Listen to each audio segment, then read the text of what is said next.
Hi everybody, welcome to the channel and a video on not one but two Kawasaki Z650s. Now this one you'll recognise from a video which came out around Christmas time.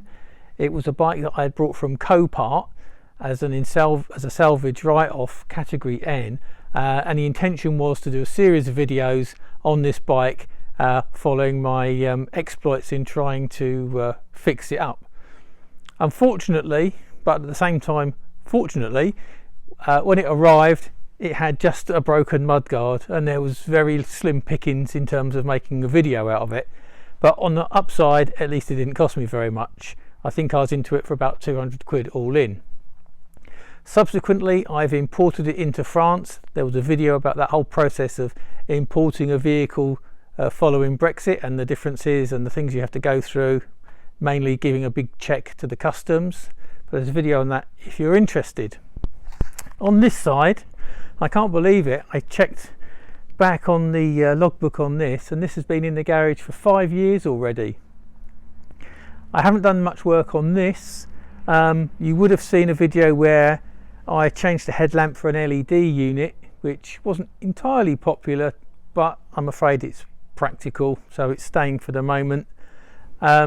And I also had to have the head off to fix an oil leak coming down from the O-rings there, just below the number 1 and 4 spark plugs. So there's videos on that already.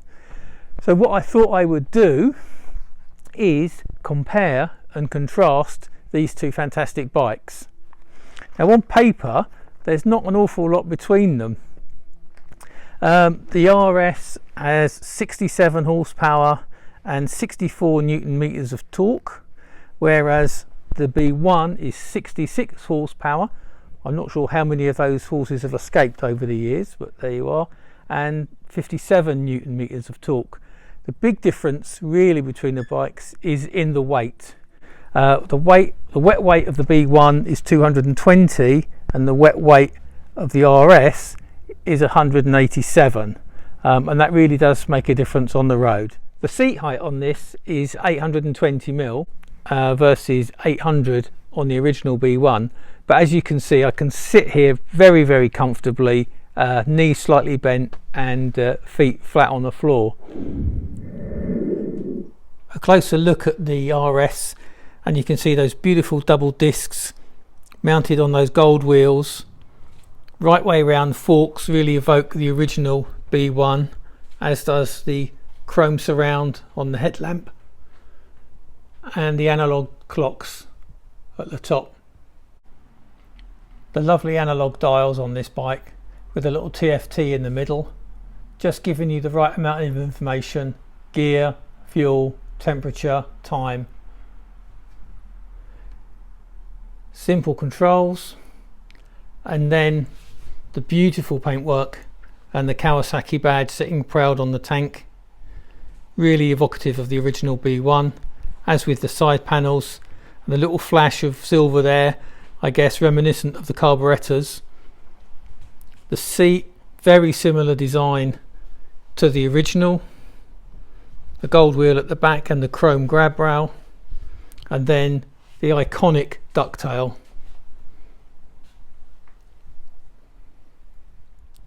Moving around to the other side, single disc on the back and again the gold wheels. Very disappointing looking exhaust pipe, nothing like the sweep design of the original. The twin cylinder engine as opposed to the 4, although the rad at the front does give the bike a little bit more girth. And then back up to those lovely controls. The plan is now to take both bikes out on the road on a route that should test all of their capabilities. So first off, we're going to go into the centre of Limoux, through the main square. It's a all vehicle access, but pedestrians and cyclists have priority, and also the road has been resurfaced in such a way that there is now a gully in the centre of the road for drainage. So it makes it a little bit awkward in terms of positioning the bike on the road, and also you've got to be super aware of cyclists and pedestrians just popping out from all over the place. Then a short stretch of dual carriageway, hopefully a few vehicles to overtake, where we can open the bikes up a little. Then a bit of twisty road, following the river road towards a village called Allet-les-Bains. We'll go through Allet because through there it's just a normal village high street, but the road is quite bumpy, so that should put the suspension to the test there. Right, see you on the road. Well, welcome to the centre of Limoux. This is the pedestrianised area that I was talking about with vehicle access. As you can see, there's a number of different road surfaces from tarmac to shiny tiles. I'm riding the RS, and in the little box on the top right hand side is the B1. So looking out for cyclists and pedestrians, the RS is incredibly easy to ride. It is very, very light, and along these little roads it's not much different to a 125, to be perfectly honest. It is that good. The only thing that I found slightly difficult with it was the roll off the throttle in first, second gear. The engine braking is quite strong. Reminded me of Claire's Scrambler actually. And the other thing that I had a little bit of trouble getting used to was the front brake. It is incredibly sharp, the lightest of touch at low speed as you compressing the forks. By contrast, the B1 just bumbles along without any problem whatsoever. To be honest, the front brake is a little wooden, and I tend to use the rear brake perhaps more than I should when riding that. And obviously rolling off the throttle is absolutely no problem at all, because it just simply keeps on rolling. And coming up is a famous French priority à droite. So I am on a side road coming into a main road, and as I am turning right, I can simply pull out at this junction without giving way.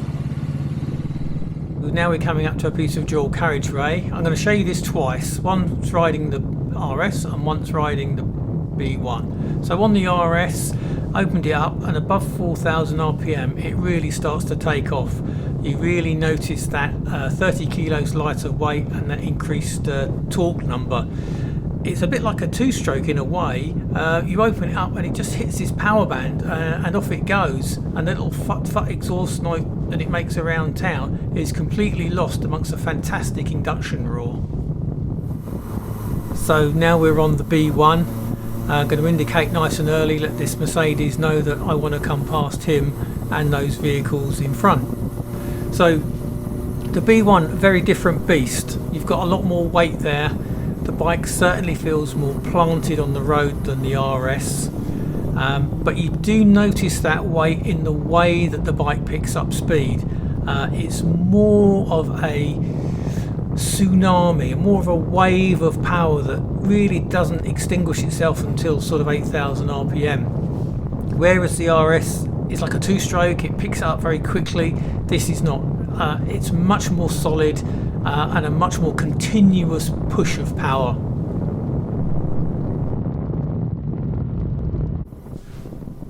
These bikes, the pair of them, are made for this type of road and this type of riding. Both are extremely comfortable with very plush seats and a soft suspension setup. The B1 at the time was marketed as being as nimble as a 500 and as powerful as a 750, and that's certainly true today. I found the RS an absolute joy to ride on this road. It was easy to tip into the bends. The motor had enough power to give you a real smile as you powered out of those bends. In fact, my chicken strips on those meaty Dunlop tyres are the narrowest I've achieved on any bike for quite some time.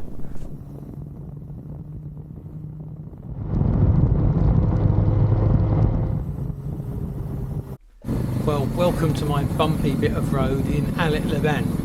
You can see that the RS on the right hand side is bouncing and pitching around quite a bit more than the B1 on the left.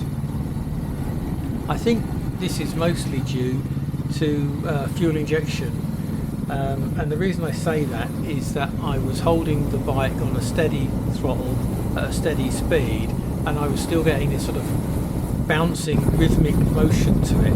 Now I do get the same to some extent on the Harley, and we also get it quite a lot on Claire's Scrambler. In fact, Claire's scrambler was so bad we actually put a different throttle tube on there with a slightly smoother cam. Claire said that her riding school Z650 was also the same. The front brake was a little bit grabby and the throttle control was a bit snatchy, and she found that quite tricky to manage through the cones and on the slow speed manoeuvring.